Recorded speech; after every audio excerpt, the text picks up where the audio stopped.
शोभा ने अभी अभी यौवन की दहलीज पर पांव रखा था। आम लड़कियों की तरह उसने भी बहुत से ख्वाब पाल रखे थे, पर जिन घरों में रोटी पूरी न पड़ती हो वहां ख्वाब पूरे कैसे होते। गरीब घर में पैदा होने की सजा उसे भुगतनी पड़ी। माँ बाप ने उससे दुगनी उम्र के आदमी से उसकी शादी तय कर दी। शोभा का मन तो ना था, पर उससे शादी करने के एवज में पूनाराम ने उसके घर वालों को एक मोटी रकम दी थी, जिससे शोभा के माता पिता और उसके छोटे भाई बहन की अगले 2-3 साल की जिंदगी थोड़ी आसान हो जाती। इसलिए शोभा ने शादी कर ली।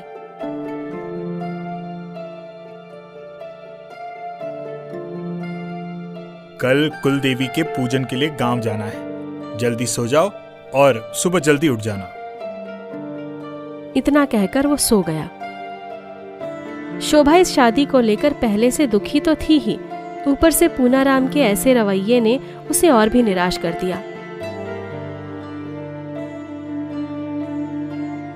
नई बहुरिया कहाँ है? आजा बाहर।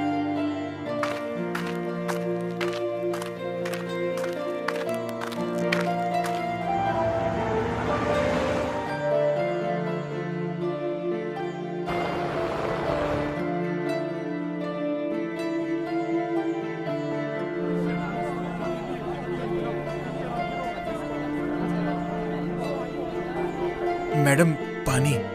आपको और कुछ चाहिए? नहीं।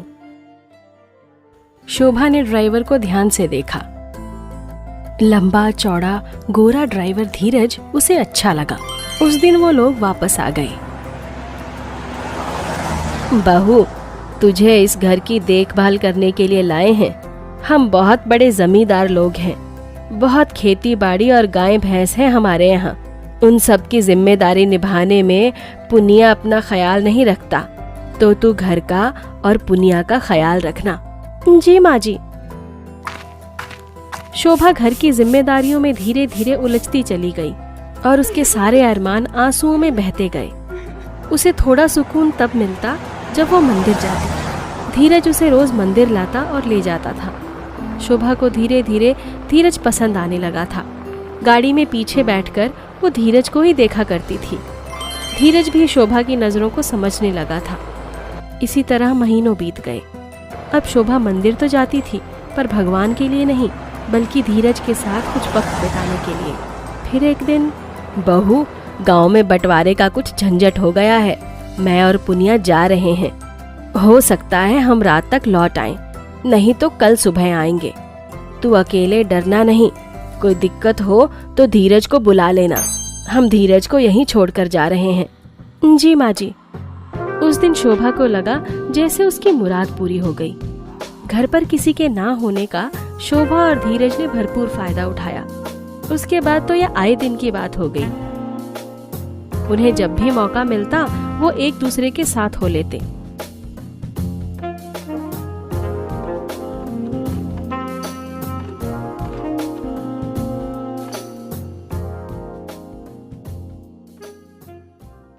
शोभा ने कहा, धीरज, तुम्हें तो ये छोटे भाई जैसा मानते हैं। तुम पर तो ये लोग आंख बंद करके भरोसा करते हैं। तुम ही कुछ करो ना। इन लोगों के पास बहुत पैसा है। इनके पास रहोगी तो जिंदगी आराम से कट जाएगी।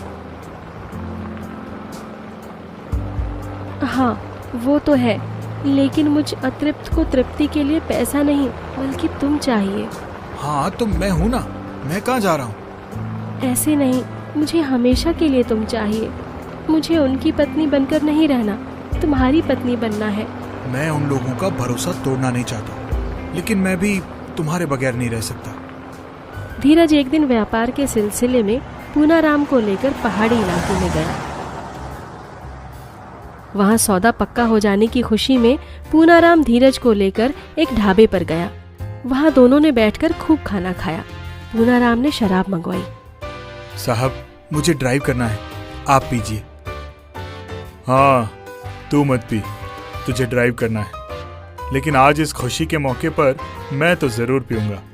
पूनाराम शराब पीने लगा। धीरज बातों में उलझाकर उसे शराब और दिए जा रहा था। जब पूनाराम ने पूरी सुध-बुध खो दी, तब धीरज उसे लेकर चला।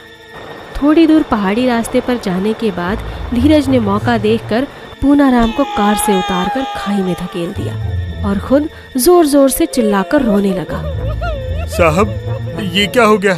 आप कैसे गिर गए? उसको रोता देखकर आने वाली बाकी गाड़ियां रुकी। लोग उतर कर आए।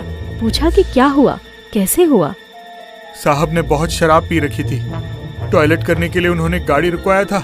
जब तक मैं बाहर आया तब तक तो साहब किनारे पहुंच गए थे। नशे में शायद वो खुद को संभाल नहीं पाए।